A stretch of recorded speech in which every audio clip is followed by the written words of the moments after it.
Good evening. I'm Samantha Long. And I'm Rachel Ellery. With Today in OT.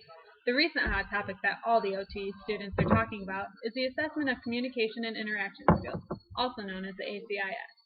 In this evening's story, we will be covering the purpose of the ACIS, clients and settings this assessment is used in, how this assessment is used within the occupational therapy process, administration of the assessment, strengths and weaknesses, and psychometric properties. The purpose of the ACIS is to measure the consequences of disease or illness on the communication and interaction abilities. It can be used in inpatient, outpatient, and community settings for people with physical or mental disabilities. It was developed within the model of human occupation and is an observational rating scale that gathers data on the skills a person demonstrates when communicating and interacting with others during performance of an occupation within a social group or within a social group that the person belongs to. This can help occupational therapists identify strengths, weaknesses, or habits that interfere with effective interaction with others. In our first story today, we'll highlight a 22-year-old girl named Sabrina who sought support from a local mental health community center. She reported that she is a graduate student who frequently required to participate in group projects with her classmates. Friends and family have stated that Sabrina has difficulty making and maintaining friendships due to her inappropriate social behaviors. I had the opportunity to interview with Sabrina to find out where she finds most of her time, which allows us to see how she interacts with others in the natural environment. It looks like we've received some new groundbreaking footage of Sabrina working on her latest project with a partner from class. Let's go ahead and take a look. Within this assessment, we are looking at 3 domains. The first domain is physicality. This includes contacts, gazes, gestures, maneuvers, orients, and postures. The second domain is information exchange, which includes articulate, asserts, asks, engages, expresses, modulates, shares, speaks, and sustains. The final domain, relations, includes collaborates, conforms, focuses, relates, and respects. Within this assessment, we will be only looking at a few categories within each domain. Let's get an inside look at how Sabrina interacts with her classmates. Hi, Patty. Hi, Sabrina. Oh, hi. Oh, hi. Oh, it's good to see you too. Oh. Okay. Yeah, let's get started on our project here. Contact refers to making appropriate physical contact with others. Here we observe Sabrina using excessive prolonged touch, which indicates that she is unaware of cues of discomfort from Patty. Based on this observation, Patty would receive a 1 on the ACIS scale. This indicates a deficit in contacting ability, which causes an unacceptable delay or breakdown in social action. You would present the first part and then I would do the second part? Yeah, that would be awesome. Okay. So how do you think this... Is your hat? Yeah, that's my hat. Yeah, Oh my gosh, it looks so sweet. Okay, my boyfriend actually bought it for me, so it's I kind of really like it. Yeah. Your hair looks really good. Oh, thank you. I styled it myself. What kind of conditioner do you use? Oh, just Pantene. So soft. how do you think Articulate refers to producing clear and understandable speech free of slurring, mumbling, muttering, or unfamiliar dialect. Sabrina is observed using clear and concise pronunciation that is well understood throughout the interaction. Based on this observation, she would receive a 4 on the ACIS scale, which implies readily and consistent articulation to support social action. Asks refers to requests of factual or personal information relevant to a common occupational form or social action. By asking irrelevant questions unrelated to the occupation or task that Sabrina and her partner were completing, this would indicate a 2 on the ACIS scale, which shows ineffective ability in asking and impacts ongoing social action. Focuses refers to directing conversation and behavior to ongoing social action or to the occupation. Throughout the interaction, Sabrina drifts from topic to topic and does not return to the original idea without prompting from Patty. This indicates a 2 on the ACIS scale, which implies ineffective focusing ability and further impacts ongoing social action. You know what, Sabrina, I have a really great idea. We should do a case study for our presentation. That is such a good idea. Yeah, that's what I thought so too. good. Yeah.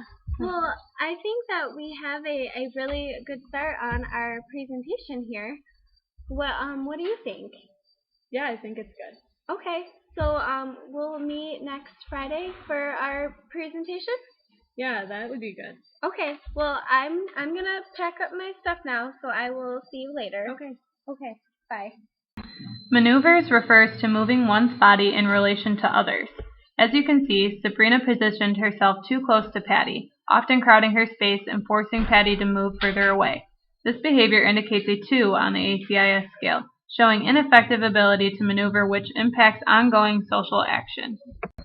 Modulates refers to employing volume and inflection in speech. This indicates a person speaking too loudly, too softly, too monotone, or in a sing-song fashion. Sabrina fluctuates with her speaking volume often throughout the interaction, but does not fully disrupt ongoing social action. Therefore, Sabrina would be given a 2 on the ACIS scale, which implies questionable ability to modulate due to a possible incongruent inflection and inconsistent volume control. Gazes refers to using eyes to communicate and interact with others.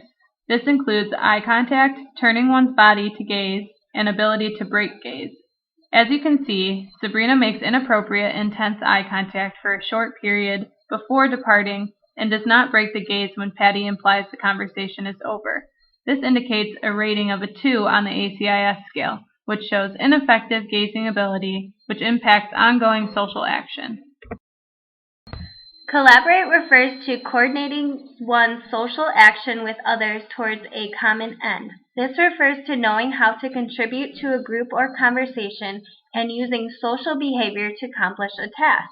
We can observe throughout the interaction that Sabrina does not contribute to the partner end goal or conversation regarding the task. This would indicate a 2 on the ACIS scale, which shows ineffective ability to collaborate, which impacts social action. Well, that was a really neat story there now, wasn't it, Samantha? It sure was. Well, the ACIS is a useful tool for occupational therapists to use during evaluation with a client because it gives a great basis for planning and evaluating treatment and provides therapists with a structured method to organize subjective information based off of an observation. Yeah, and it's also useful when collaborating and giving feedback to clients based on observations. The assessment portion also allows occupational therapists to pinpoint specific areas of communication a person might have difficulty with. Although occupations can be performed in privacy, many can be done in a social setting, which may involve interaction with others or at least being in the presence of others. This means that people must be able to engage in social interactions successfully to meet the individual needs and reciprocate action. This can be a large area of focus for occupational therapists. And we learned through watching the footage that Sabrina has difficulty picking up on social cues regarding discomfort of others, staying on task, collaborating with others, and knowing where her body is at in relation to others. It is important for Sabrina to be able to effectively interact and communicate with her classmates. Therefore, occupational therapy can focus on these areas of difficulty in order to improve communication and interaction skills, so that she can successfully complete tasks and develop healthy friendships and relations. Occupational therapy is super neat, isn't it? It sure is. Goodness, let me tell you. Now we're going to discuss some strengths and weaknesses of the assessment.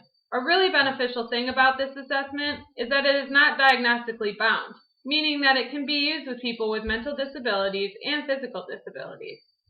Due to simple instructions and scale, and with no large amounts of equipment needed, this assessment is super easy and efficient to administer.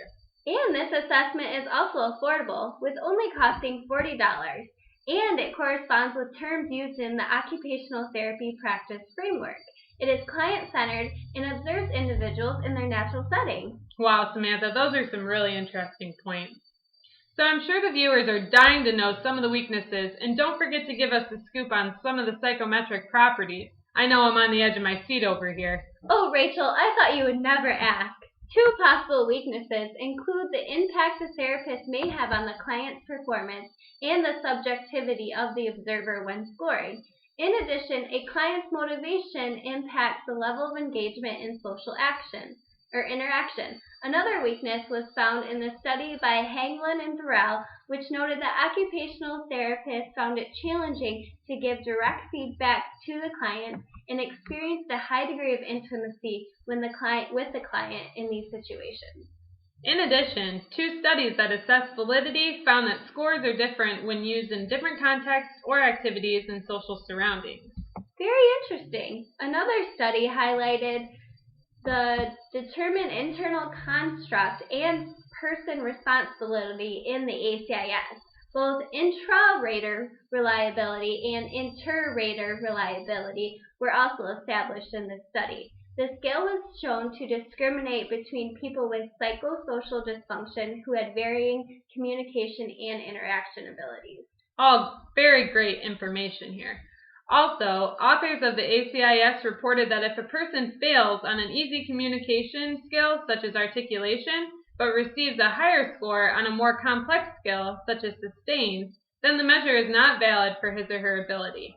So Rachel, it sounds like based on the research, this assessment has been found to be reliable and valid for measuring communication and interaction skills. It sure does.